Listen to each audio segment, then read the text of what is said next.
Back in October 1962, the entire world spent nearly 2 weeks staring directly at the possibility of human extinction.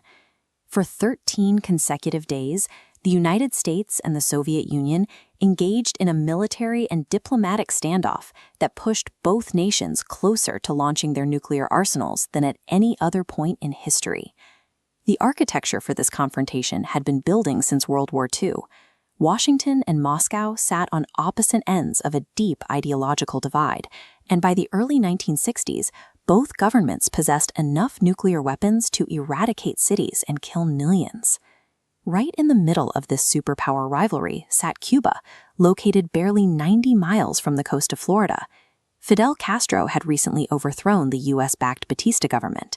After surviving the American-supported Bay of Pigs invasion in April 1961, Castro was convinced another attack was coming, leading him to seek military protection from the Soviet Union.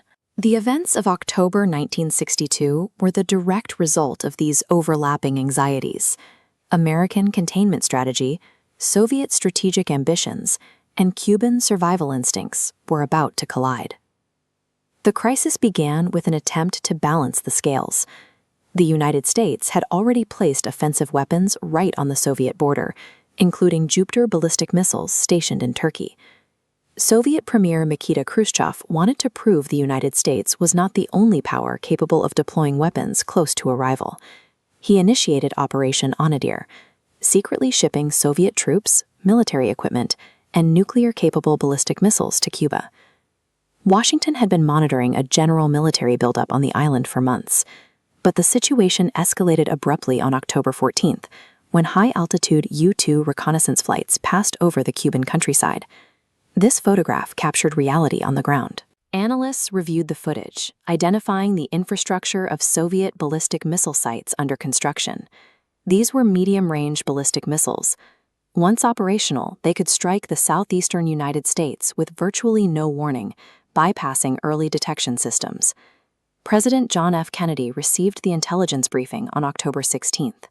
The covert deployment was exposed, initiating a 13-day window to neutralize the threat before the missiles became fully armed.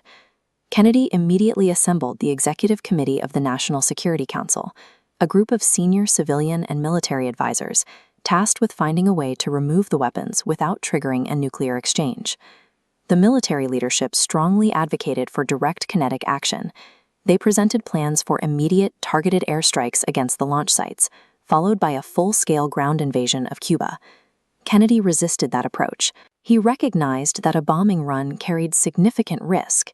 If even a single missile survived and was launched, millions of Americans would die, and a global Soviet military response would certainly follow. Instead of an immediate attack, the administration opted to surround Cuba with U.S. naval vessels to intercept ships carrying offensive weapons. They deliberately labeled this a quarantine. In international law, a blockade is a formal act of war.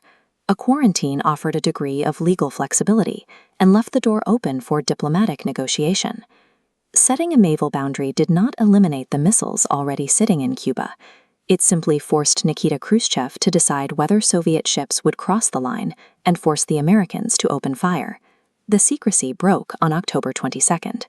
Kennedy delivered a televised address to the American public, detailing the surveillance findings and announcing the quarantine. For millions of viewers, it was the moment the abstract threat of the Cold War materialized right off their coastline. The quarantine went into effect on October 24. While diplomats worked the phones, the United States armed its bombers, shifted troops to Florida, and raised its military readiness to its highest level.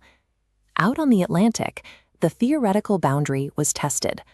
Soviet cargo vessels approached the zone where American naval forces were waiting, with orders to intercept, board, and inspect them. Back in Washington, the pressure mounted by the hour. Reconnaissance flights continued to bring back images showing that the construction crews in Cuba were rapidly finishing the launch pads. The strategy of buying time was running out. Both sides had activated sprawling military machines, and those machines were now dictating the pace of events on the ground.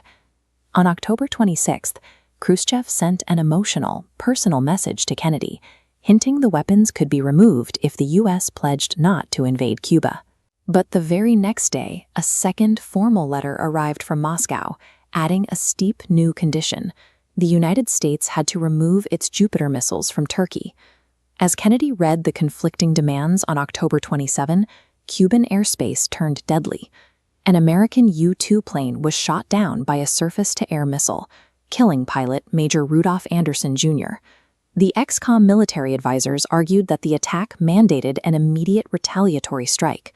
Meanwhile, beneath the quarantine line, an entirely separate crisis was unfolding outside the knowledge of both presidents. The Soviet submarine B-59 was being harassed by American destroyers dropping signaling depth charges. The exhausted submarine officers, running low on air and out of radio contact with Moscow, believed war had already broken out. They carried a nuclear-tipped torpedo and seriously debated arming it for launch. Later historical research confirmed that October 27 was the single most dangerous day of the Cold War. The leaders in Washington and Moscow were no longer in full control.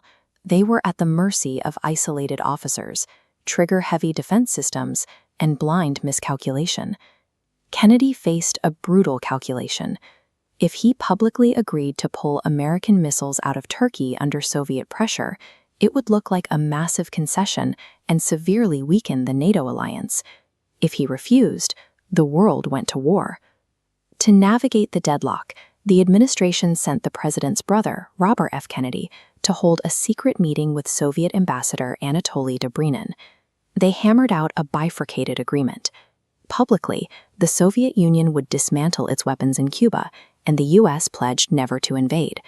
Privately, the United States would covertly remove its Jupiter missiles from Turkey, separate from the public settlement. The standoff was resolved through deliberate statecraft. War was avoided because both Kennedy and Khrushchev found a backdoor compromise that allowed each man to retreat without public humiliation. On October 28, Khrushchev broadcast his decision to dismantle the Cuban installations. These later reconnaissance photos confirmed that the erectors and transporters were being disassembled and packed up. The agreement infuriated Fidel Castro. He had not been consulted during the final negotiations. The resolution made it explicitly clear that despite Cuba's independent motivations, its fate was ultimately dictated by the two superpowers. The sheer proximity to total destruction forced both governments to rethink their communications. Within a year, they established a direct teletype hotline between the White House and the Kremlin and signed the Limited Nuclear Test Ban Treaty, a major first step in arms control. The 13 days in October stand as a stark warning. The crisis demonstrated that vast arsenals do not guarantee security.